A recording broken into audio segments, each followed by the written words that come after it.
Assalamualaikum warahmatullahi wabarakatuh. Shalom, Om Swastiastu, Namo Buddhaya, salam kebajikan untuk kita semua. Sebelumnya perkenalkan, nama saya Hafiz Arif Firmansyah, mahasiswa Prodi Ilmu Hukum Universitas Internasional Batam dengan nomor induk mahasiswa 2551118. Di sini pada kali ini kita akan membahas sumber-sumber hukum di Indonesia. Materi ini sangat penting sekali karena sumber hukum menjadi dasar lahirnya aturan hukum yang mengatur kehidupan masyarakat. Dengan memahami sumber hukum, kita dapat mengetahui dari mana hukum berasal dan mengapa aturan tersebut harus dipatuhi. Tujuan pembuatan video ini adalah untuk menjelaskan pengertian dan jenis-jenis sumber hukum di Indonesia. Selanjutnya memberikan pemahaman mengenai dasar hukum yang berlaku dan menunjukkan penerapan sumber hukum melalui contoh kasus sederhana yang nanti akan saya berikan. Pertama kita masuk pada pembahasan sumber hukum. Sumber hukum adalah segala sesuatu yang menjadi asal mula terbentuknya aturan hukum serta tempat ditemukannya hukum. Sumber hukum menjelaskan mengapa suatu aturan ada dan mengapa aturan tersebut memiliki kekuatan yang mengikat. Di Indonesia, sumber hukum terbagi menjadi dua, yaitu sumber hukum material dan juga sumber hukum formil. Sumber hukum material adalah faktor-faktor yang mempengaruhi isi dari suatu peraturan hukum. Faktor ini berasal dari kehidupan masyarakat itu sendiri, seperti nilai sosial budaya, agama, kondisi ekonomi, perkembangan teknologi, dan situasi politik. Sumber hukum material tidak berbentuk aturan tertulis, tetapi menjadi dasar pertimbangan dalam pembentukan peraturan perundang-undangan. Selanjutnya juga ada sumber hukum yang kedua, yaitu sumber hukum formil. Sumber hukum formil adalah bentuk resmi yang membuat suatu aturan hukum memiliki kekuatan yang mengikat. Beberapa sumber hukum formil di Indonesia antara lain ada undang-undang, yaitu undang-undang merupakan sumber hukum utama. Dasar hukumnya terdapat pada pasal 1 angka 2 Undang-Undang Nomor 12 Tahun 2011 tentang pembentukan peraturan perundang-undangan. Selanjutnya ada kebiasaan atau hukum adat. Kebiasaan yang dilakukan secara terus-menerus dan diakui masyarakat itu dapat menjadi sebuah hukum selama tidak bertentangan dengan peraturan tertulis yang ada. Selanjutnya juga ada jurisprudensi.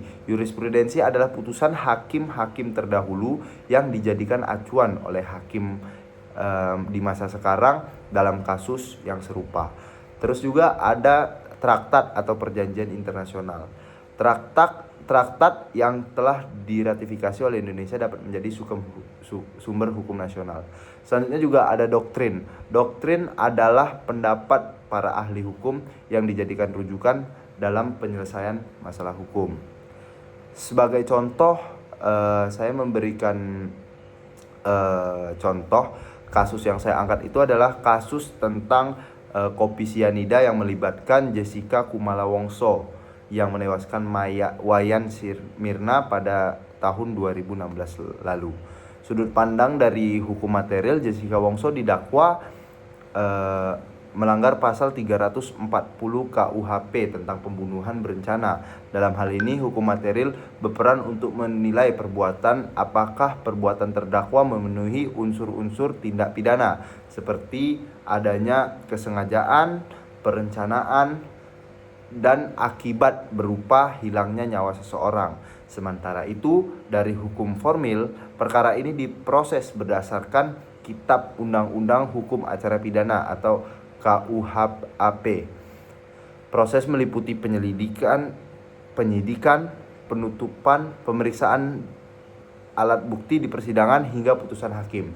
Dalam kasus ini, penerapan hukum formil menjadi sorotan karena penggunaan alat bukti tidak langsung atau circumstantial evidence.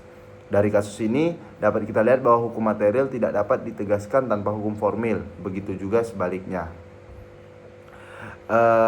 Dengan dari sumber penjelasan yang sudah saya paparkan tersebut dapat disimpulkan bahwasanya sumber hukum di Indonesia merupakan dasar utama pembentukan dan pelaksanaan hukum.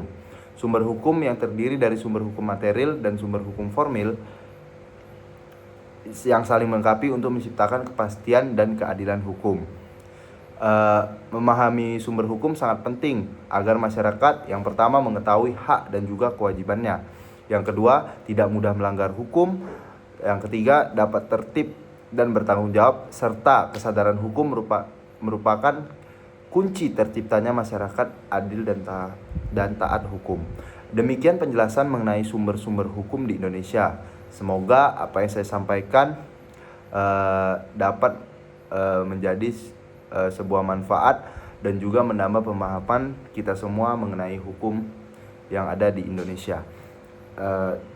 Sekali lagi demikian yang dapat saya sampaikan. Mohon maaf apabila terdapat kekurangan. Wassalamualaikum warahmatullahi wabarakatuh.